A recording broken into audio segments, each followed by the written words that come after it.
الحیض والنفاس، حیض اور نفاس کے مسائل۔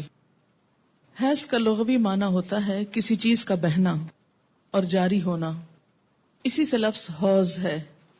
حوض جس میں پانی جاری ہوتا ہے یا بہتا ہے۔ شرعی اصطلاح میں حیض اس خون کو کہتے ہیں جو خواتین کو ہر ماہ مقررہ اوقات میں کسی سبب کے بغیر از خود آتا ہے، یعنی ایک فطری طریقہ ہے۔ نفاس وہ خون ہے جو عورت کے رحم سے بچے کی ولادت کے وقت اور اس کے بعد کم و بیش 40 روز تک خارج ہوتا ہے۔ یاد رہے کہ شریعت میں حیض اور نفاس کے احکام ایک جیسے ہیں۔ حیض کے دنوں کی تعداد مقرر نہیں، کسی ماہ کم کسی ماہ زیادہ دن ہو سکتے ہیں، اسی طرح مختلف لوگوں کی عادت مختلف ہو سکتی ہے۔ حیض کی ابتدا ہر ماہ ایک ہی تاریخ پر ہونا ضروری نہیں، کسی ماہ دیر سے اور کسی ماہ جلدی ابتدا ہو سکتی ہے۔ مدت حیض ہر خاتون کے لیے الگ الگ ہو سکتی ہے۔ حیض شروع ہونے اور ختم ہونے کی عمر آب و ہوا اور خواتین کے حالات کے پیش نظر ہر ملک میں مختلف ہو سکتی ہے۔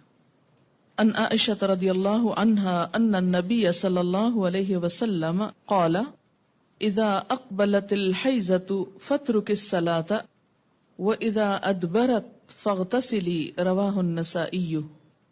حضرت عائشہ رضی اللہ تعالی عنہا سے روایت ہے کہ نبی اکرم صلی اللہ علیہ وسلم نے فرمایا، جب حیض آئے تو نماز چھوڑ دو، اور جب ختم ہو جائے تو غسل کر لو اور نماز پڑھو۔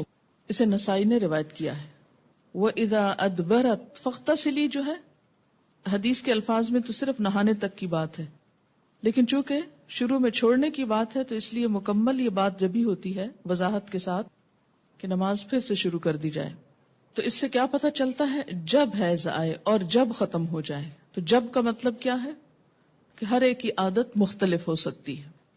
حالت حیض میں عورت کا جسم اور کپڑے دونوں پاک ہوتے ہیں، یعنی جسم، اس میں کوئی بظاہر ناپاکی نہیں ہوتی۔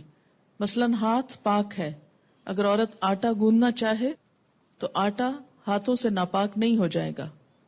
اگر پانی پیے تو اس کا بچا ہوا پانی ناپاک نہیں ہوگا۔ اگر کسی چیز کو چھو لے تو وہ چیز ناپاک نہیں ہوگی۔ مثلا وہ زمین پہ چل پھر رہی ہے تو زمین دھونے کی ضرورت نہیں۔ اگر کسی دیوار کو ہاتھ لگاتی تو دیوار دھونے کی ضرورت نہیں۔ جس بستر پہ سوتی ہے اس بستر کو دھونے کی ضرورت نہیں۔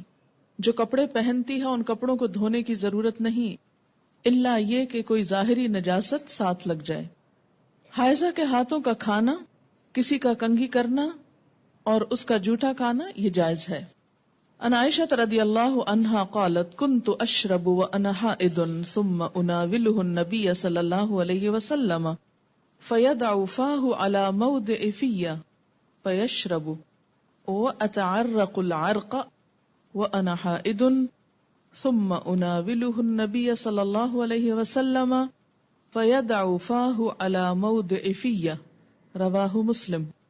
حضرت عائشہ رضی اللہ تعالی عنہا فرماتی ہیں کہ میں حیض کی حالت میں پانی پیتی اور برتن نبی صلی اللہ علیہ وسلم کو دے دیتی۔ آپ برتن سے اسی جگہ منہ رکھ کر پانی پیتے جہاں سے میں نے منہ رکھ کر پانی پیا ہوتا۔ اور بتانا کیا مقصود ہے اس حدیث کو بیان کر کے کہ حائضہ عورت کے لعاب دہن میں بھی کوئی ناپاکی نہیں ہوتی۔